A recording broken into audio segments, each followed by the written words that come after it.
My name is Ana Viseu, and I will start. Is this really loud for you? No, okay, it's loud for me. So I'm going to start by thanking the organizers and the University of Bergen for inviting me to be here today. It's really a great pleasure. I have a cough, so I'm sorry for that. I also want to thank Ted Porter for this talk. I really enjoyed it. And finally, I want to thank you all for being here and for the wonderful talks you gave yesterday. It was also a pleasure to listen to. So my computer broke down yesterday. So I'm actually bringing a talk that is handwritten, which is interesting, and going old school again, which is fitting for the topic that I'm presenting. This talk is different for me, not only in content, but also in style, because it presents something that I've been thinking about for a very long time, but it is very much a thought in process. So it's something that has concerned me for a while, but I haven't been able to reach any conclusions. I don't think I will reach them today, but hopefully I will have enough feedback from you to see if I'm going in the right direction or if this is just something out of my academic ivory tower concern. I'm also not going to presenting on the Quantify itself. I'm actually going to present something that I did a very long time ago.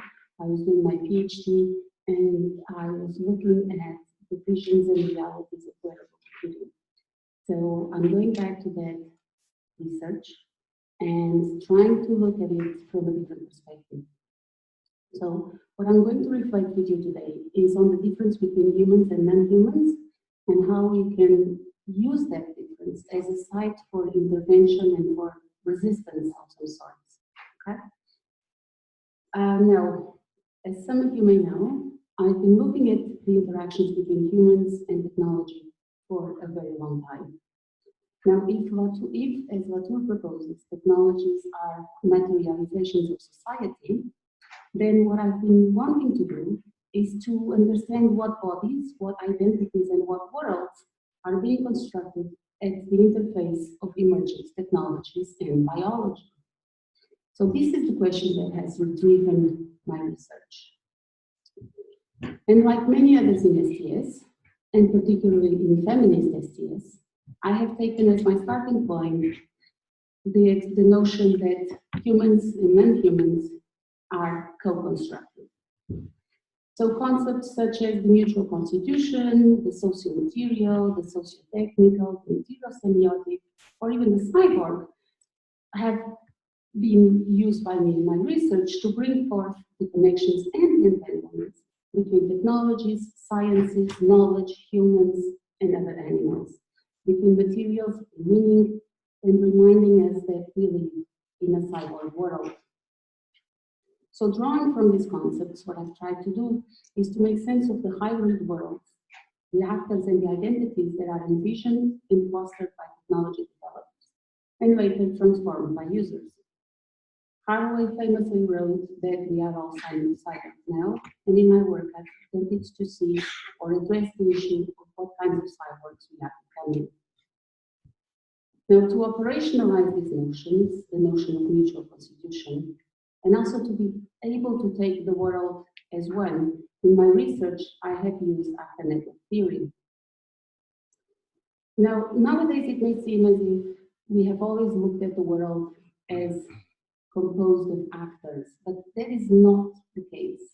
There was a time in which we discussed relevant social groups. There was a time not that long ago in which we talked about stakeholders. For us, however, in STS, we become really used to talking about actors. And in our research, we talk about the different kinds of actors. And those actors are technologies, those actors are people, those actors are knowledges, those actors are institutions. Okay? It was actor network theory that popularized that vocabulary. And that made it pretty much not only mainstream, but almost hegemonic in STS. It was Bruno Latour and his colleagues who in the late 80s proposed that the world is made of heterogeneous networks and that non-humans are actors in their own right. Actor network theory uses the principle of generalized symmetry to put forward a performative idiom whereby non-humans act because their existence transforms. Knowledge and agency are relational, and they're neither located in persons nor are they located in machines, but instead in the connections that they bring together. It is with actor network theory that the French scallops came alive, that Pasteur's microbes became actors, or that the transportation system ironies became well known to us. And this is just to name a few. Together, these concepts and principles and the scholars that have used them have provided us with a language, a theory, and a method to take the world seriously, to account simultaneously for its materiality and its sociability, to study its messiness and entanglements without the need to switch registers. These tools have allowed us in the world, in the words again of Van Highway, to stay with the trouble. And so it is that, in my previous work, I have examined the trails of activity through which wearable computers, nanotechnology, and quantified self have conjured and constituted both subjects and worlds. Yet, a question has persisted in the back of my head, and that is the question of difference. How can we acknowledge and maintain a principle of generalized symmetry while also recognizing the differences between humans and non-humans, and particularly artifacts? How do we do this in practice and in theory? So my goal for today is to draw out and play with some of the differences between humans and non-humans and why they matter. Oops.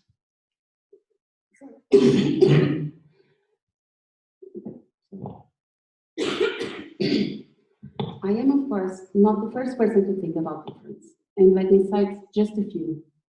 In her book, Making Parents, Carrie Thompson explores the ontological choreography of patients and technologies, and she starts off her book saying, and I quote, "I care greatly about patients and also about non-humans and quasi-humans, but I care about people more, cyborg than they be." Pointing us to the fact that the kinds, and in this case, degrees of care that go into relationships with humans and non-humans is different. Going at it from a different angle, Lucy Sussman also examines the notion of the concept of difference, saying that persons and artifacts do not constitute each other in the same way. Elsewhere, she furthers this thought, saying, what we need is to develop a discourse that recognizes the deep mutual constitution of humans and artifacts without losing their particularities. She proposes that we need to restore authorship and thereby accountability to our relations with artifacts.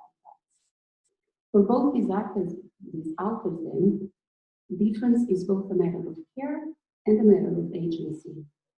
But what happens when we are at the end of 2019 and who we are and the technologies we use have become so entwined that it is hard, if not impossible, to extricate one from the other? What happens when difference is also a matter of power? The question of difference is ever more important because in many ways, technoscience and its algorithms have emerged as the greatest leveler, the great cybernetic apparatus. We are all the same for algorithms. Modern day cybernetics, the ones that are imposed by us, by companies such as Apple, Facebook, or Google, the one that is enacted by ourselves in our daily lives, has transformed the world into a problem of coding.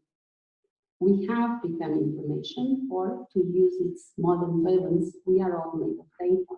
And it's actually a really interesting thing that in the year 2000, we were in the age of information revolution, but information has lost its credibility. We now talk about data. So that's something that I think is interesting. I'm not sure what it says, but it captures my curiosity. So how then do we articulate the differences between human and non-human actors? Where do we cut the network to make these differences visible? This is an issue that concerns me deeply, both as a citizen and as an STS scholar. And so it is that I started to shift my attention from mutual constitution of humans and non-humans to the examination of their differences. not because we are not mutually constituted or due to some romanticized notion of purity.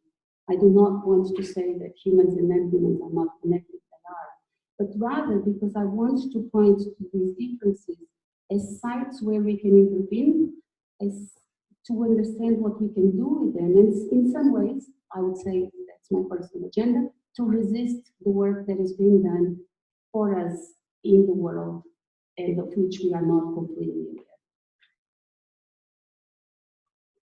So, with this preamble, I'm going to start telling you about my case study. Oh, sorry, so we have another. So, in July 9th of 2002, at 8:30 in the morning, I walked into a small, bright room in the basement of one of Bell Canada's buildings in downtown Toronto. I was starting the ethnographic component of my doctoral research. I had already conducted a lot of interviews with wearable computer developers, and I tried to uncover the kinds of ideal users that they were designing for. And the ideal users that we were designing for are more or less portrayed here. I apologize for the photos, but because my computer crashed, I couldn't access the real sources. So one thing that became clear is that we envisioned the ideal user for wearable computers was someone who was upward mobile, who needed information all the time, everywhere. So I walked into this building downtown to see the latest, to study the latest technology, wearable technology that Bell Canada was field trialing. The pilot's goal was to determine how wearables would contribute to the goal of creating a mobile, wireless, and wearable workforce that would in turn contribute to greater efficiency and productivity. When I arrived, the room was already full. Trying to find a familiar face for it, I looked around, and I saw 12 sturdy men, ages ranging from the mid-30s to the late 50s, dressed in jeans and shirts, sitting around the table, eating muffins and talking and drinking coffee. In a somewhat stereotypical way, if accurate, I deduced they were the field technicians. A number of individuals dressed in ties and suits stood behind them, leaning against the wall. They were also engaged in conversation, but they were not contained in the movements. Their bodies denoted a greater sense of responsibility that indicated to me they were managers and members of the Wire and Wireless Center, the entity that was actually in charge of organizing and coordinating this pilot. The WWC was in charge of providing the field technicians with a wearable and retrieving their existing laptops. So they were in charge of ensuring the smooth operation and success of the pilot. With little delay, the meeting started. The WWC project director stood at the front with a little Panasonic CF07 in his hands. Now, for us, this technology is really, really old. The smartphones that most of us have are more powerful than this machine here.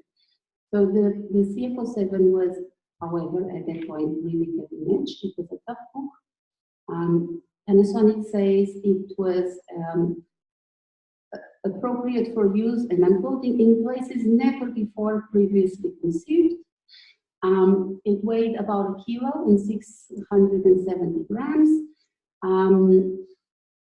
And in their marketing material, they often accompanied the pictures of this tough book with policemen, mechanics, airplane mechanics are often featured, and field technicians. Okay?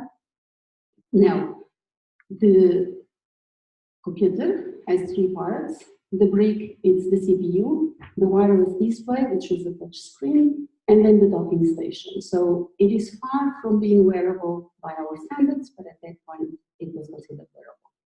So the project director explained that the goal of this session was to teach field technicians how to utilize this new computer instead of their old laptops.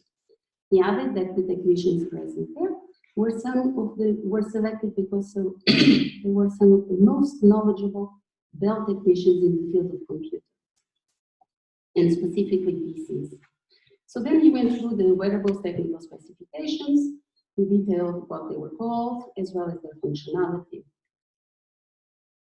And he said, the CF07 is wearable because you can split the two products apart completely. Our pitch today still is that both these devices are about £1.50, so to use them, that's wearable. I mean, you can leave the brick in the vehicle if you want, and take the tablet, put it in the sleeve of a coat at £1.50, that's extremely light. So this is one of my subjects, going into the mayor's office in Canada, in Toronto, wearing the computer on a little bag. Now, throughout the presentation, the managers took turns emphasizing the seamless character of technology, its novelty as a cutting-edge technology, and its similarity to the existing computer that was often being used by technicians. He described it as offering technicians the opportunity to reduce their workday by 1 hour, and, as per previous experiments, to put an extra $20 in their pocket. One of the technicians asked if there were any drawbacks to using this technology. The manager replied no, there were none, and that everyone at Bell was convinced that technicians needed something that was mobile and durable, and that laptops were not made for the field. Somewhat to my surprise, the technicians seemed completely unimpressed about many of these claims and did not even try to conceal their skepticism. Instead, throughout the presentation, they irreverently exchanged comments and smiles and interjected, ironically, joking with the manager. This points to a very important aspect, and I think an aspect that is becoming more and more important to many of us. All technicians participating in this project were actually unionized. And as one of them told me, once you are unionized, you have to kill someone to be fired. And so they had the liberty to do a lot of resistance, both active and passive, because they were protected by a union who covered their basic rights. Now, to better understand how field technicians were enrolled in this pilot, we must pay attention to one more actor, the field managers. At Bell, each technician works in a small crew that is supervised by a field manager. The field managers are responsible for each technician's statistics. They are accountable for their performance, and their job is to ensure that their productivity does not go below a certain point. So field managers have live access to the statistics of each field technician, and they control them and act, perform interventions if they see the productivity is going down. And in third, the field technicians had to use a number of different strategies to then seduce and compel the field technicians to participate. The WWC had requested the field managers to bring the guys that had an open mind and who would give an honest effort. However, field managers told me that they selected some of the technicians because they were either low performers or because they thought a new device would bring their numbers up. And so this was my first meeting. My research lasted for about 6 months. I followed field technicians around. I learned how to fix phones. I conducted interviews with everyone from the WWC managers to the field managers to the people who actually produce the wearable, the software, etc. And although I have no time today to go through the entire study, I'm going to present a few observations. The first is that the WWC's initial description of the project seemed to emphasize the increased benefits of wearables for all the actors involved. The easing of work practices for field technicians, the increased productivity for technicians and their managers, the sales revenues for Panasonic, and the quick return on investment for Bell Canada. But it also stressed two important things. First, the straightforward character of the project. Field technicians were to have their laptops replaced with wearable technology, something that they regarded as a minor change, a change in form, not in function. the job was to remain the same, the content of the screen would stay the same. Technicians were only being given a more suitable tool with which to perform their jobs. Yet, the WWC also described this project as creating a wearable, mobile workforce that entailed the transportation into, among quoting, a virtual node for the company. So the paradox between these two conceptions played a great part in the development of the project. Because as the pilot unfolded, it quickly became clear that different actors were motivated by different and sometimes opposing goals. Consider the following statement by a manager who told me that this whole project came about by a series of coincidences and availability. We found out that they, the CFO7, were around. We made a discreet phone call. Our bosses okayed it. Next thing I know, they're being demoed to us a week later, which at Bell Canada is astounding. So when I hear that, that means that we, Bell Canada, have got a warehouse full of these things that no one wants. So if we want them, they'll more than gladly give it to us. So these were the field managers. Now technicians quickly also started to renegotiate their enrollment in three important ways. First, they're starting to present a spectrum of reasons to participate in the project that greatly differed from those presented by the WWC. When asked about this, their answers ranged from, well, my manager asked me because I'm good with computers, to my laptop's batteries were not working, and even I thought we were getting a laptop. Second, they started to resist the premises of the initial vision put forward by the WWC and their role within it. They saw the decision to use the CFO7 as being an imposition from an abstract entity rather than a measure to make their jobs easier. Third, technicians objected to the notion that their identity and agency would remain stable after the introduction of the wearable computer. Instead, they argued that the continued use of the CFO7 was bound to alter their job practices and thus their identity in important ways. So here's one little example. Whilst with the CFO7, technicians were no longer given job printouts that they previously got and that allowed them to organize their days. Instead, they were expected to pick up the wearable, dispatch themselves on the job, and only after dispatching themselves on the job would they be able to get information about the job itself. Moreover, after immediately completing the job, they were supposed to, while on the customer's premises, use the wearable to close that job and open a new one.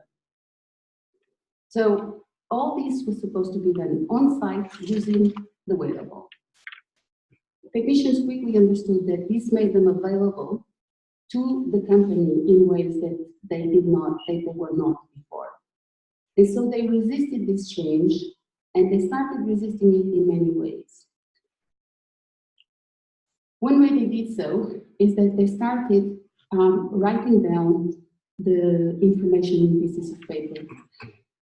Paper is, as one of my participants told me, backwards compatible. So they knew that Bell was constantly changing their informatics systems, and they knew that paper was not only very light and could be easily put in their back pocket, but also backwards compatible with any other paper that they might have had before. They also used other techniques to subvert what was being demanded of them by Bell Canada.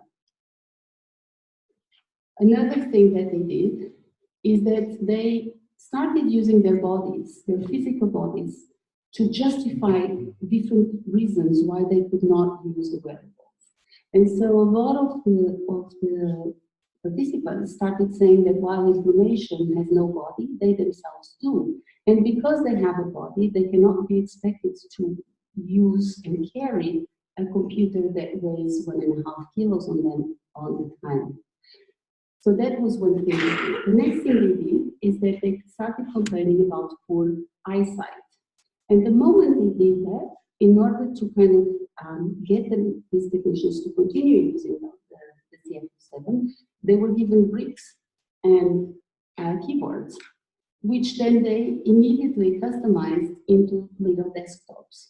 And so what you see there is the little desktop really tucked away, and here you see how the whole system is organized in order to transform the wearable into a desktop. Now, the next thing that happened was that there was a rumor at Bell Canada that said that new laptops were going to roll out. And so they were going to be, it's a process at Bell called evergreen. And the moment that technicians heard that there was this evergreen process going on, they had even stronger complaints about the wearable computer. And so wearable computers were hardly ever used. They were left at the office. And so now technicians not only did not have the information on them, but also had to physically go back to the office in order to actually dispatch themselves on the new job. So they were actually wasting much more time than they ever did before.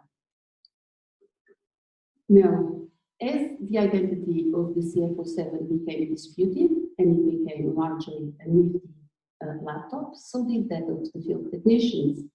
Early on, these technicians were described as the most knowledgeable Bell technicians in the field of computers. However, as the pilot unfolded, their role and identity underwent a number of transformations. One field manager described the need for keyboards and mice in this way. He said, well, that's just the way technicians are. They're like goldfish in a bowl. They will grow to the size of their environment. And if they know there's a bunch of stuff they can get, they'll want to get it. And as all of this was going on, one day, as I was conducting a second round of interviews with field technicians, the pilot was abruptly called to an end. A number of explanations were given. Politics, corporate culture, resistance to change were the chief reasons among them. However, rather than examine the reasons for this abrupt ending, I want to see what we can learn from this experience regarding the differences between humans and non-humans. Now, first, I'd like to point out that after network theory's tactical indifference to the different ontologies of the actors involved, and its recognition that technologies are agents and that they shape identity, did prove invaluable for the uncovering of the many translations that occurred within this project. Yet, it is also this ontological flattening that makes it blind to issues such as power and difference. I'm not sure how we go about recapturing difference, not sure of the layers of gradation between the different actors, and how we can find theories or methods that help us resist the growing movement to make the world use information. However, my field's technicians did just so. They understood that wearable computers are not just one more tool, and that its use was not a straightforward process, a tool replacing that affected mainly form and not substance. For them, wearables transform both their bodies and their agency, but also their freedom and their accountability. The use of wearables allowed for the translation of their actions and thus to a large degree their identities into information, making them part of a cybernetic system they did not fully understand. Its use forced them to incorporate new strategies, new routines, new reporting methods, and new identities. Technicians rebelled against the particular agency and presence modalities afforded by the computer, against being made unsituated and accountable, with their analog identities and practices being converted into digital information that is manipulated and modeled by others, and their bodies becoming either body nets or data spaces, so digital network spaces from which data is both extracted and inserted. Now, one of the reasons why they were able to do this has plenty to do with politics. These technicians are unionized and thus have job security. The union was never, to my knowledge, directly involved with the pilot, but it was ever present because it shaped what they all can do, the actions they can, what they can force their employees to do, and also the amount of resistance and agency that technicians have to resist it. However, and this is where I like this case study and I return to it, I think this case is then about hope. It is about the hope that we can take the gaps in the translations and the cybernetic systems that quantify and manipulate and use those to intervene, to resist, or to subvert the logics of what Zuboff has called the surveillance capitalism. It is an example of the simple actions that were taken by politicians to resist and control a bit better their own identities, their actions, and their own power. So thank you. I don't have that. Thanks.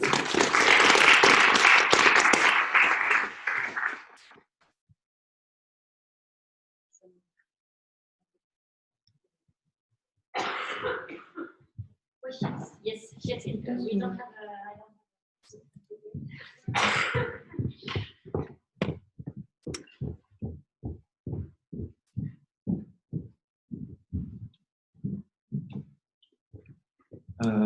Okay, thank you very much for this talk. Very interesting, and I think it follows up on some of the things that we discussed yesterday. I'm quite concerned by some of these things myself, and perhaps what I want to suggest is that it may be worse than you are suggesting. I mean, there is a critique of STS concepts, or especially AMP concepts, right? That the principle of symmetry and the close reading of human agency as somehow existing on a par with non-human agency is becoming problematic, because it is also something that seems to be promoted in, well, it has its origin perhaps in cybernetics discourse, and then it has proliferated into data science, informatics, bioinformatics, and a number of different disciplines. So, but what I mentioned yesterday, this discussion of electronic personhood in Europe. So, and this is a case of the same problem going all the way into the constitutional framework. So, not only operating in, at the technical level of implementing a specific technology, such as you're describing, but actually going all the way into a legislative proposal in the European institutions. So I'm just going to quote to you from the paper that I circulated, and this is from a paper circulated by the robotics industry in 2012, and it's a legislative proposal. So they say a strict differentiation between man and machine, man-machine dualism is no longer acceptable, and that man and machine should be considered simultaneously, and their actions should be seen as cooperation. So this is almost as if you take ANT and you import it into an industry strategy. So is there not a need for ANT to deeply question the move towards symmetry and reading it, not at the epistemic level, but radicalizing it and taking it to the ontological level, where human and non-human have become distinct. So the question or the challenge is: do we need to step out of ANT altogether, or you yourself referred to more works in political economy like Zuboff at the end? So do we need something else, or can it be worked out within this framework? Is the question.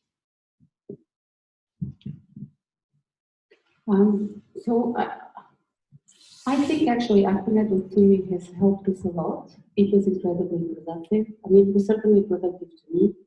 I think as a method, it's still productive. But I think we haven't been able to find either, and I said this, either a theory or a vocabulary that allowed us to account for the ways in which we are in fact connected, the ways in which we are in fact all cyborgs now, but also at the same time that we're not all the same, that there is something different in what humans and non-humans are and what they do in the world, without falling into the trap of saying, humans are the only ones that you know, the answer for me is not purification. I don't believe that, you know, being compared or, you know, using more and more technology is necessarily detrimental. I am, however, concerned with the logics that we are operating in. So it seems to me like, how do we get out of it? I don't know. I wouldn't want to leave after network theory altogether. But I am extremely, and I've been concerned about this for a very long time. I mean, how is it that we can say that two things act in the world, that two things are deeply, deeply entangled, and at the same time recognize that they're not the same? I don't know. I'm not the only one concerned about this, and I don't know. I mean, I don't know how to do it. And also, for a very long time, this was something that was in the back of my mind, but I wasn't very concerned about it. But like yourself, and like, you know, a lot of the talks we heard yesterday, I think nowadays this is a huge worry that we should all have as scholars, as citizens, as parents, you know, that we are so deeply entwined in this network that we don't even know how it operates. That it seems to me urgent to find ways to theorize that difference and then use the difference as a way to kind of jam the system. And I don't know how we do it. But I do think we need to be concerned about it. Because as in STS in particular, we've been very strong in talking about mutual constitution and about, you know, flattening of ontologies. And I think there was a time for it. It was important, right? It was important to highlight that the world is not there simply for us to use it. It was important to give a voice to nature. It is important to give a voice to non-humans, whatever they may be, and to marginalized groups, etc. But now it's also important to kind of step a bit back and see what have we done in the world, and also how do we move forward, and how do we align our politics with more benign ends, I think. But at least for me, that's, you know, I mean, as we grow older, my politics are a greater part of my research agenda and my concerns about the world. So this is both about research as it is about what world are we living in, and is this the world